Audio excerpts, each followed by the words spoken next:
Hello and welcome to 7 Days of Science. In the headlines this week, the first species of pterosaur from Japan has been named, another species of pterosaur from Germany has been discovered, some planets may form earlier than we thought, and more.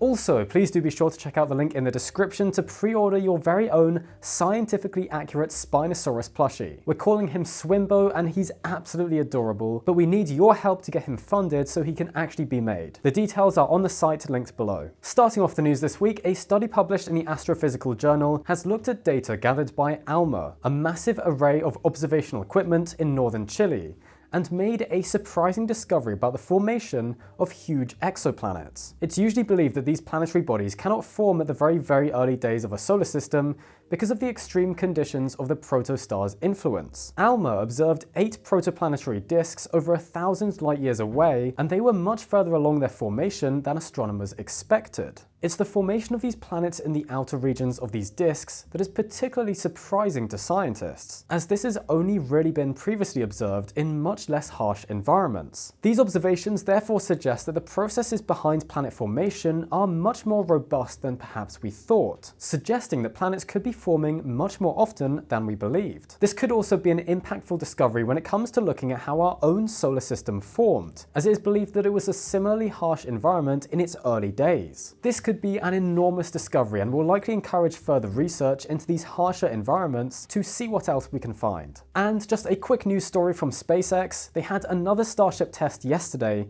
which did not see quite as much success as their previous test. Last month, SpaceX were able to actually catch their booster rocket back at the launch pad using the chopsticks that are part of the launch tower. SpaceX did say afterwards that the automated systems on the rocket very nearly called off the attempt and instead would have put the rocket down in the ocean, or in a more extreme scenario, had it self-destruct. SpaceX say safety for their employees and the public is a priority, so the automatic systems that can decide to cancel the attempted catch aren't very lenient. Well, yesterday's launch saw the rocket decide to abort an attempted catch and instead opted for a soft landing in the Gulf of Mexico. The upper stage tested a reignition of an engine early on and then landed in the Indian Ocean. While this is not as much of a spectacular success as the last test, it will no doubt bring a host of invaluable data to the SpaceX team to help them fine-tune Starship, ready for its planned use to return humans to the moon in 2026. Moving now to the paleontology news, obviously the most exciting thing that's happened this last week was the announcement of the mummified saber-toothed cat cub found frozen in ice in Siberia. This find is unbelievably incredible and we couldn't wait a whole week to talk about it, so we made a 7 Days of Science special feature a few days ago in which Emilia covered many of the most exciting parts of this discovery and what it means for our understanding of saber-toothed cats. So do be sure to go and watch that if you haven't already. Well, it's also been a very good week for pterosaur lovers, as we've got not one, but 2 new species of pterosaurs named in the last 7 days of science. The first of these is a new species named from a fossil found in Japan. Now this is exciting for a few reasons.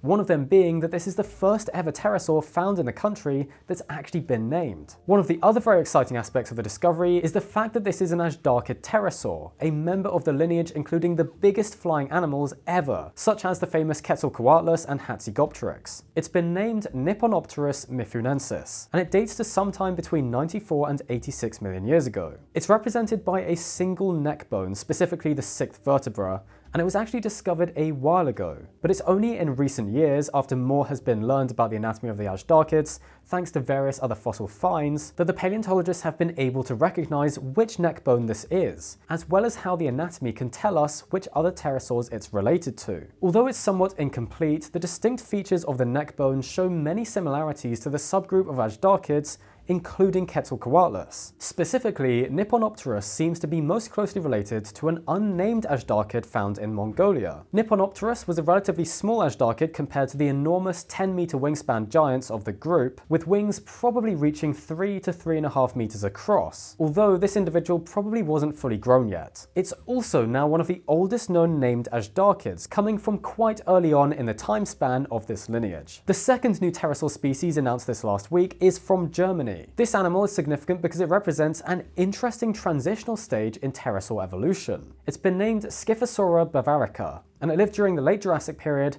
around 149 million years ago. It's quite large for a pterosaur at this time, with a wingspan of 1.75 meters, and is represented by an almost complete but disarticulated specimen. Amazingly though, the bones are preserved in 3 dimensions. It's not super compressed, like a lot of other Jurassic pterosaurs from Germany tends to be. It's only missing bits of the skull, a few vertebrae, and some elements from the hands and feet. Skiphosoura adds another piece to the puzzle of a major pterosaur evolutionary transition. This transition marks the appearance of the more derived pterosaur grouping known as the pterodactyloids, the pterosaurs with short tails and generally of larger body size than the earlier grades of these flying reptiles. A few other transitional pterosaurs have been discovered in recent years that have heads and necks like pterodactyloids, but bodies more similar to the earlier forms. And now Skiphosoura provides another link between the transitional forms, including species such as Nipponopterus, and the pterodactyloids, showing that a few general trends in changes to the body plan can be observed. These include an increase in head size and neck length,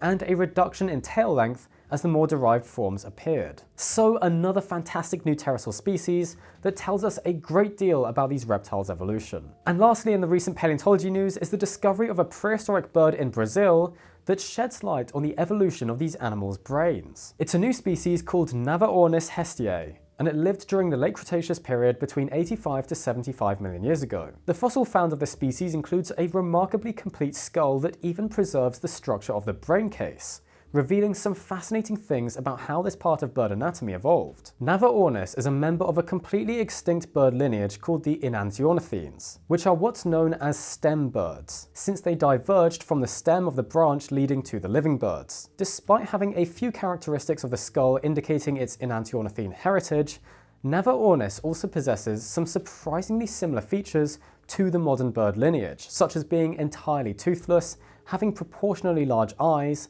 and having certain expanded regions of the brain. Other areas of the brain were not as well developed as in modern birds, however, such as the areas responsible for complex flight control mechanisms. Navaornis therefore shows when certain parts of the distinctive brains of birds first evolved, and the similarities between this species and living birds show that it may have been capable of complex social behaviors. So another very exciting fossil discovery. Also in the recent news, researchers modeling Ice Age plankton responses to past climate change have found some worrying results. Fossilized calcifying zooplankton, known as foraminifera, have been the subject of a recent study into the effects of a warming ocean on the zooplankton seen in our seas today. Geological records show that during deglacial warming at the end of the last glacial maximum, plankton were able to relocate away from the warmer oceans to survive. Data from the microfossil record of these organisms were combined with a new computer model, which allowed analysis of how the plankton behaved